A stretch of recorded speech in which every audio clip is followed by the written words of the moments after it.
àìsílẹ̀ ológbò ilé mọ̀délé èkúté o. Ikú tó pa Rotimi Akeredolu gómìnà tẹ́lẹ̀ rí ní ìpínlẹ̀ Ondo ó ti kóyà jẹ àwọn ará ìpínlẹ̀ Ondo, kódà àwọn ikọ̀ àmọ̀tẹ́kùn lọ́wọ́ àwọn Fúlàní darandaran. Ìṣẹ̀lẹ̀ kan máa ṣẹlẹ̀ ní kòpẹ́kòpẹ́ yìí ní ìpínlẹ̀ Ondo ní ìjọba ìbílẹ̀ Àkúrẹ́ North Local Government. Ibẹ̀ náà ni ìṣẹ̀lẹ̀ yìí máa ti ṣẹlẹ̀ níbi tí àwọn agbésùmọ̀mí Fúlàní darandaran tó jẹ́ darandaran tí wọ́n ti ṣe ìkọlù sí àwọn àmọ̀tẹ́kùn tí wọ́n gbẹ̀mí lẹ́nu ikọ̀ àmọ̀tẹ́kùn kan táwọn kan sì farapa yánnayànna. Ẹ máa gbọ́ ẹ̀yin aráalé tí mò ń kí yín wípé ẹ kú dédé àkókò yìí ẹ̀yin olólùfẹ́ wa lórí ìkànnì Olómi Ọgbọ́n TV. Ikọ̀ àmọ̀tẹ́kùn ẹ̀ka ti ìpínlẹ̀ Ondo gẹ́gẹ́ bí a ti mọ̀ pé wọ́n ń ṣiṣẹ́ gudugudu méje àti yàyà mẹ́fà, kódà láti ìgbà tí gómìnà àná tó kó sórí àléfà Rotimi Akeredolu tó jẹ́ pé ó ti ró wọn lágbára, àti ìgbà yìí náà ni wọ́n ti ṣòfin kan wípé kò gbọ́dọ̀ sí wípé wọ́n ń da ẹran káàkiri àdúgbò débi tí wọ́n ó máa wá lọ máa fi ẹran wọn jẹ oko kan. Kò sáyè fún ikọ̀ Fúlàní darandaran, àmọ́ epo sì ń bẹ nínú àlìkámà tó jẹ́ pé nígbà tí onílé tí ó papòdà tán òun náà ní ojú gbàgede rẹ̀ ní ọ̀pọ̀lọpọ̀ kókó wá ń padà wù lójú gbàgede rẹ̀. Àwọn àgbẹ̀ àroko sọ̀rọ̀ ní agbègbè kan tí wọ́n pè ní Ìgọ́bà ní ìtòsí Àdó ní ojú ọ̀nà Àdó. Eléyìí náà ni wọ́n máa tètè jẹ́ kí ó tó àwọn ikọ̀ àmọ̀tẹ́kùn létí o wípé àwọn Fúlàní darandaran ń bẹ nínú oko wa. Ọ̀pọ̀lọpọ̀ oko eléyìí tí a ti dá sílẹ̀ tí a ti gbin èrè oko síbẹ̀ làwọn Fúlàní darandaran ni wọ́n máa kó àwọn màálù wọn o tí wọ́n ń jẹ kó bẹ̀. Ìròyìn tí mò ń sọ fún yín yìí, ìròyìn eléyìí tó ṣẹlẹ̀ ní kòpẹ́kòpẹ́ yìí mà ní o, nítorí à ń gèkuru kó tán láwo. Ohun túmọ̀ rí o, wọ́n tún ń gbọ́wọ́ ẹ̀ sáwò. Ọjọ́ kìíní àná ní ìpínlẹ̀ Èkìtì, ìyẹn níbi ìjẹrin sí ìtawà yìí ni kọmíṣánná fún ètò ọ̀gbìn tó sọ pé òun fẹ́ sọ àsọyépọ̀ láàrin àwọn Fúlàní darandaran àti àwọn àgbẹ̀ àroko sọ̀rọ̀. Ìpínlẹ̀ Ondo mà ló ń kọ lẹ́tà yìí o, kódà tó tún ń jẹ́ kó máa sí wọn gbẹ́rẹ́ pàkọ́ wípé ṣé tá a bá sàn ilé èso rẹ̀ ṣiṣẹ́ wọn ní sọ pàkọ́ nígùn wá yànfùnyànfùn ní ilẹ̀ bàbá wa tàwa ń pa kúbẹ́kúbẹ́ láti sọ̀rọ̀. Ẹ wò ó ní ìpínlẹ̀ Ondo àwọn àmọ̀tẹ́kùn wọ́n mà fi mí ní wọ́n fi kéjì ò ló bá di ẹ̀ta ni wọ́n gbéra tí wọ́n sì débi tí oko eléyìí tí wọ́n ń sọ yìí.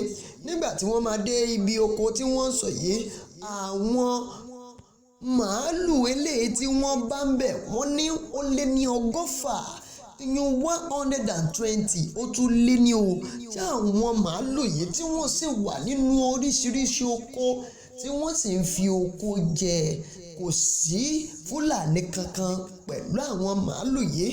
Ó dá o, àwọn àmọ̀tẹ́kùn wọn ò pa màálù, wọn ò yìnbọn fún màálù, wọn ò gún màálù, wọ́n sì lé gbogbo wọn màálù yìí wọ́n lé wọn kúrò lórí oko ilé tó jẹ́ oko olóko tí wọ́n wà.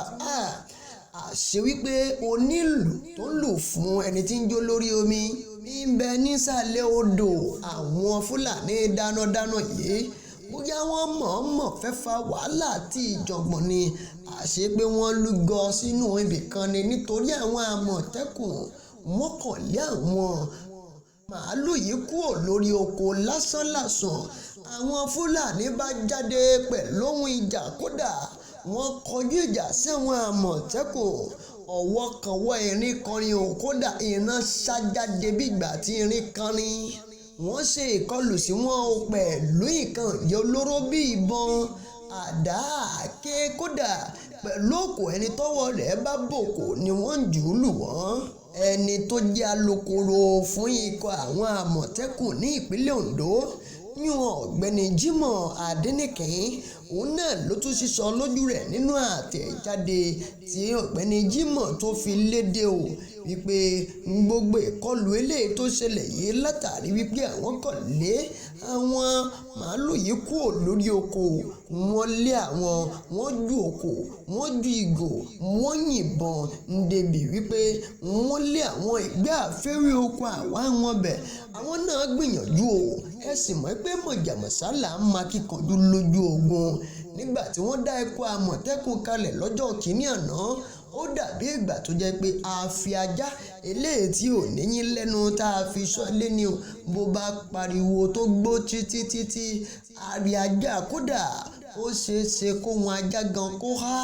Nígbà tá a dá ikọ̀ Àmọ̀tẹ́kùn sílẹ̀ tí wọ́n bọwọ́ lò sínú òfin, ṣùgbọ́n tí ò sí agbára fún wọn láti gbé ìbọn tó wù wọ́n.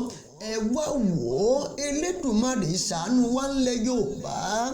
Àwọn Fúlàní darandaran wọ́n máa pa ìkan ò nínú ikọ̀ Àmọ̀tẹ́kùn eléyìí tó lọ jà fún ẹ̀tọ́ àwọn ọmọ aráàlú lórí oko yìí ní ilẹ̀ bàbá wa, nínú oko táwọn ẹlẹ́ni dá. Ọjọ́ jíjẹ ọ̀kẹ́rẹ́, ọjọ́ ọ̀kẹ́rẹ́ pé bí sùn ló pọ̀ kí wọ́n lè dáko kọ́ bá lè jèrè. Ṣèbí kó ń jẹ́ bá pọ̀ nínú ìlú ni ẹ̀gbọ́n náà ṣe ohun táwọn àgbẹ̀ wa ń ṣe nínú oko. Ṣáwọn màálù látún roko jẹ fún báyìí kì í ṣaráàlú. A sì ń pariwo wípé oúnjẹ wọn ní gbogbo ìgbà. Eléyìí gangan ní ìpìlẹ̀ ibi tí nǹkan ti ń ṣẹlẹ̀ wá o. K'Elédùmarè ó ṣàánú wa káwọn alálẹ̀ ilẹ̀ yìí má sùn. Kọ́ lọ́run bá wa délẹ̀ fún èèyàn rẹ̀ tí gbogbo wa mọ̀ náà ni wípé nígbà tí Rótìmí Akérédolú ti ń bẹ láyé, ti ń bẹ lórí àléfà, kò fààyè gba àwọn ikọ̀ àwọn Fúlàní kankan rárá o. Kódà òun gangan fúnra rẹ̀ ló kọ́kọ́ ṣe àgbékalẹ̀ ìfilọ́lẹ̀ àwọn ikọ̀ ọmọ ẹgbẹ́ Àmọ̀tẹ́kùn tó sì ró wọn ní agbára láti lè máa rí wípé wọ́n dáàbò bo aráàlú àti dúkìá rẹ̀ ní ìpínlẹ̀ ọ̀hún. Òun ló fi mú táwọn ilé ìgbìmọ̀ aṣòfin ìpínlẹ̀ ọ̀hún tí wọ́n ti jẹ́ kó wọnú òfin láti lè di òfin wípé kò gbọ́dọ̀ sí wípé wọ́n ń da ẹran da màálù káàkiri ní gbangba lójúde o. Òun náà ní ikọ̀ àwọn Àmọ̀tẹ́kùn ni wọ́n fẹ́ lọ fìdí òfin yìí múlẹ̀. Ọlọ́run má jà jáde ní ọjọ́ tí ọ̀nà ó gbẹ̀jẹ̀. Iṣẹ́ ọba rèé kò ṣeé kọ̀. Òun sì rèé, ibi ọba rán ni lọ ikú ń bẹ ọba tó sì rán ni níṣẹ́ kò gbóhun tá a fi jà lé lọ́wọ́. Bí k'Elédùmarè kó bá wa tẹ́ ẹni tí wọ́n ṣèkọlù òun náà kó tẹ̀ sáfẹ́fẹ́ rẹ̀. A sì kẹ́dùn pẹ̀lú ikọ̀ Àmọ̀tẹ́kùn ẹ̀ka ti ìpínlẹ̀ Ondo. Kódà wọ́n ní wọ́n ṣe ìkọlù sí ẹlòmíì sí ìkan nínú àwọn Àmọ̀tẹ́kùn náà tí wọ́n ṣá títí di bíi pé onítọ̀hún ó ń pò rere ikú báyìí. Wọ́n k'Elédùmarè kó bá wa dáwọ́lé àwọn tó kù kó sì ṣàánú wa ní ilẹ̀ Yorùbá yìí.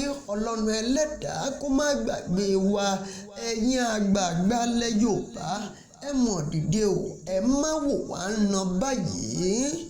Ọpẹ́ pàtàkì lẹ́yìn olólùfẹ́ wa. Ẹ like, ẹ subscribe, ẹ tẹ notification bell, ẹ bá wa share rẹ̀. Ẹ tó délé ẹ jó dóko lórí ìkànnì Olómi Ọgbọ́n TV.